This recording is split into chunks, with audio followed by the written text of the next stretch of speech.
Alright, so welcome to this guide for Luthor Harkon and the Awakened.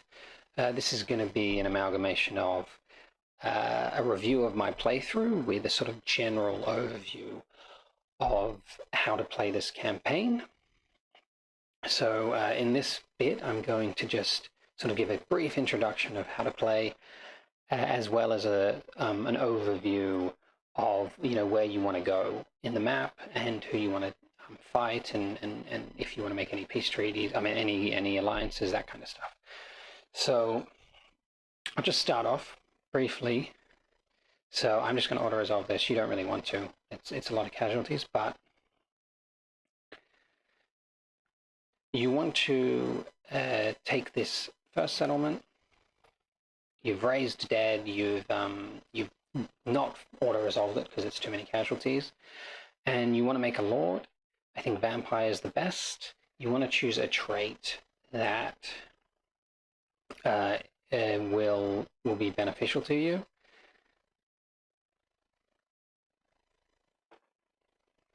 I'm just going to choose one because it's taking too long. But basically, you want one that it's easy to keep the loyalty up. It doesn't really matter about anything else. Now you've chosen one, and you want to level this guy up with you. So you can get him to fleet engineer. I think that's the best of the fleet officers to get, because you really want to be focusing on the growth of your ship, and that's really kind of the win condition for the Vampire Coast. So that's all I really wanted to say for this. For buildings, get this up so you can recruit the handgunners and get the gold, and I like the growth. But that's all I'm going to say about the start. In terms of your starting position, you're in the northeast of Lustria. Lustria is probably one of the hardest areas on the Immortal Empire's map, and you do have to be very careful. But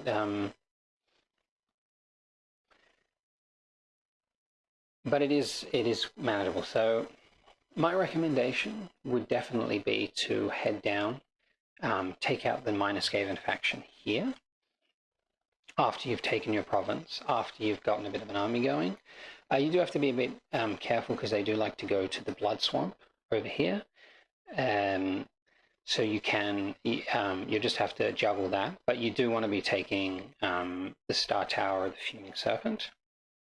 You could head up north, but I wouldn't recommend it. Itza despise you, and they will head across here, and they'll head across here, they'll kill this Nurgle faction, and then they're going to head across and target the same person you're targeting. If you don't target these guys, they're just going to wipe them out. They're going to consolidate this island, and they pretty much always declare war instantly, especially on higher difficulties, and that's a huge problem. Now, if you do head up here, you still will be fighting Itza. Clan Pestilence from my experience, isn't going to readily attack you, but if you get weak from fighting Itza or overextending, then chances are they will declare war on you if they have a border with you. But heading north, let's say you take out Alberic, you're just going to have an enemy in the Hunts Marshal's expedition. I would never recommend going for Skulltaker. With the introduction of Skulltaker, he becomes a regional power in this area and just takes out this whole part of the map. You can't really see that, but he dominates this part of the map. He doesn't hate you though. I can't look at his diplomacy, but he just dislikes you. And so what I like to do is, when he comes over, I like to trade the Blood Swamps to him, and get like a non-aggression pact and a military alliance. Sorry, not a military alliance, a military access pact.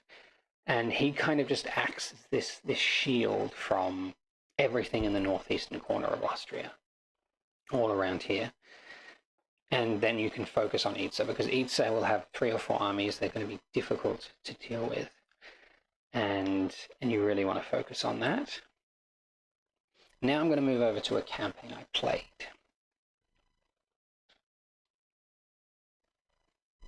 So here's the campaign. As you can see, I made a defensive alliance by trading the sacred pools to them, and they've really acted, sort of taken over the northern part of Lustria. And as you can see, I've sort of went across. I went across Lustria and basically went down to the Volcanic Isles, went across, finished up Itza, and then made my way down to killing off Clan Pestilence, who had sort of dominated that southern part of the map. And that was really, really effective. So I would recommend doing that strategy. I forgot to mention, but you can also leave Lustria.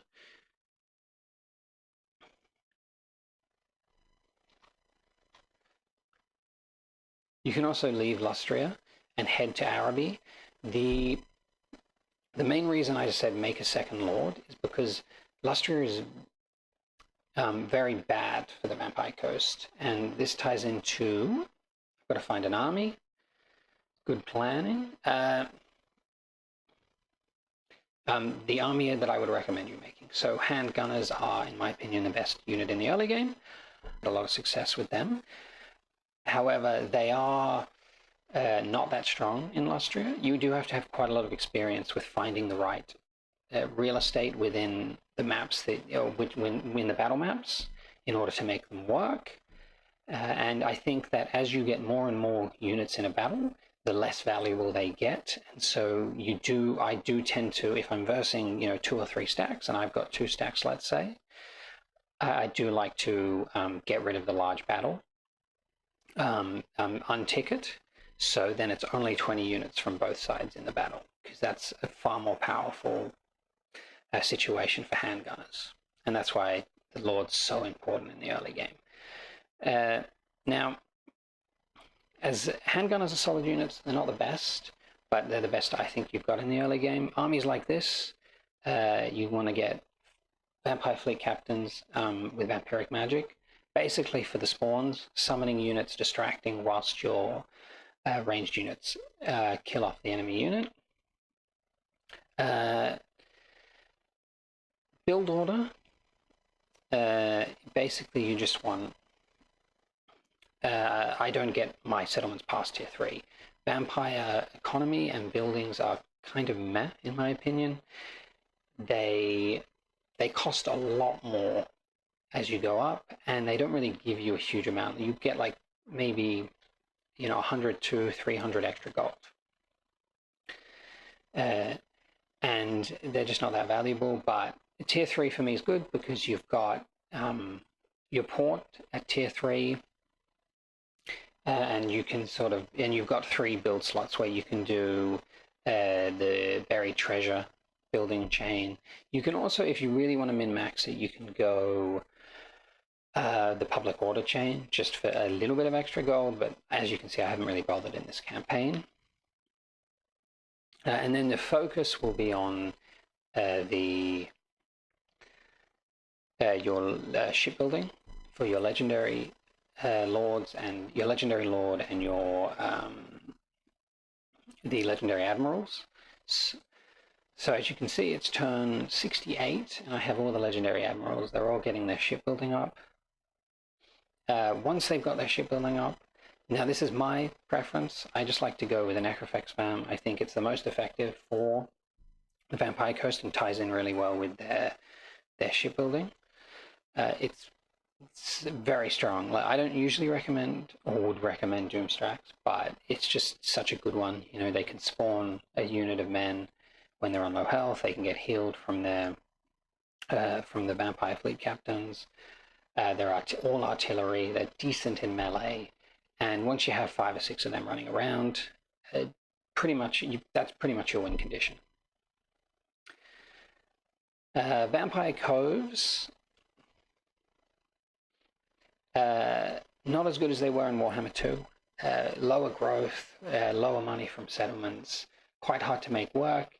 In this case, I do have a Vampire Cove here, and I had one in Lashik, but this is the 3rd one I made. They were both raised, which doesn't happen all the time, but is a risk.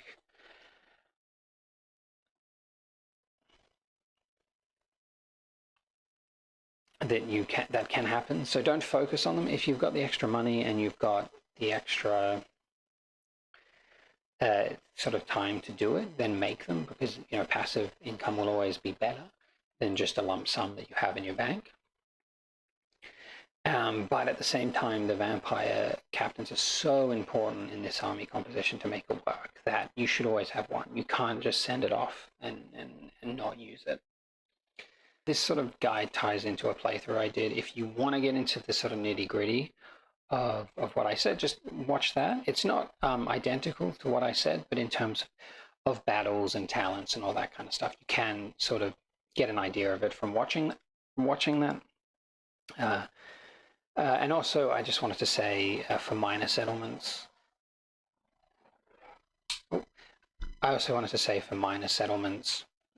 I generally just go with gold, port.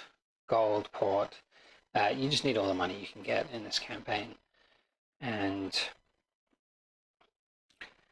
yeah, and also you go with the special buildings as well if you can. But I'm not really worrying too much about growth. That'll be after the legendary, all the ships are built. But yeah, anyway, once again, hope you enjoyed it, and I will see you in the next video.